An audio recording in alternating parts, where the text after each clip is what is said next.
2026 தமிழ்நாடு சட்டமன்ற தேர்தலில் நடிகர் விஜய் தலைமையிலான தமிழக வெற்றிக் கழகம் டிவிகே மிகப் பெரிய கட்சியாக உருவெடுத்துள்ளது.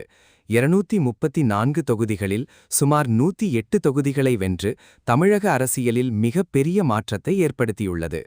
தற்போது வரை கிடைத்துள்ள தகவல்களின்படி டிவிகே சார்பில் வெற்றி பெற்ற முக்கிய வேட்பாளர்களின் பட்டியல் இதோ. டிவிகே முக்கிய வெற்றியாளர்கள் பட்டியல். தொகுதி வெற்றி பெற்றவர்: பெரம்பூர் சி. ஜோசப் விஜய், கட்சித் தலைவர். திருச்சிராப்பள்ளி கிழக்கு சி. ஜோசப் விஜய், கட்சித் தலைவர். கொளத்தூர் வி. எஸ். பாபு, முதலமைச்சர் மு.க. ஸ்டாலினை எதிர்த்து வெற்றி.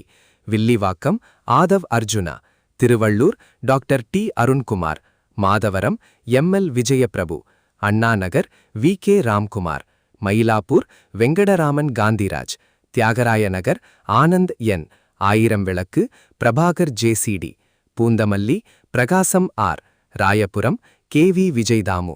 கோபிசெட்டிப்பாளையம் செங்கொட்டையன் கே.ஏ. ஈரோடு கிழக்கு M. Vijay Balaji. Thiruvika Nagar M. R. Pallavi. Musiri M. Vignesh. Thuraiyur Ravishankar M. Thanjavur R. Vijaya Saravanan.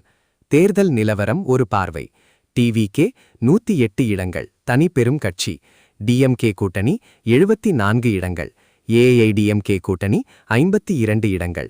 குறிப்பு: ஆட்சி அமைக்க 118 இடங்கள் தேவை என்ற நிலையில் டிவிகே 10 இடங்கள் குறைவாக பெற்றுள்ளது. இதனால் தமிழகத்தில் முதன்முறையாக கூட்டணி ஆட்சி அமைப்பதற்கான வாய்ப்புகள் அதிகம் உள்ளதாக அரசியல் வட்டாரங்கள் தெரிவிக்கின்றன. உங்களுக்கு பிடித்திருந்தால் ஒரு லைக், தம் போடுங்க. உங்கள் கருத்தை கமெண்ட்ல சொல்லுங்க. இப்படிப்பட்ட இன்னும் பயனுள்ள வீடியோக்களுக்கு சப்ஸ்கிரைப் பண்ணி பெல் ஐகானை அழுத்த மறக்காதீங்க. உங்கள் ஒரு சப்போர்ட் தான் இந்த சேனலை இன்னும் உயரத்துக்கு கொண்டு செல்லும். நன்றி நண்பர்களே. அடுத்த வீடியோவில் மீண்டும் சந்திப்போம். வரைக்கும் take care and stay positive.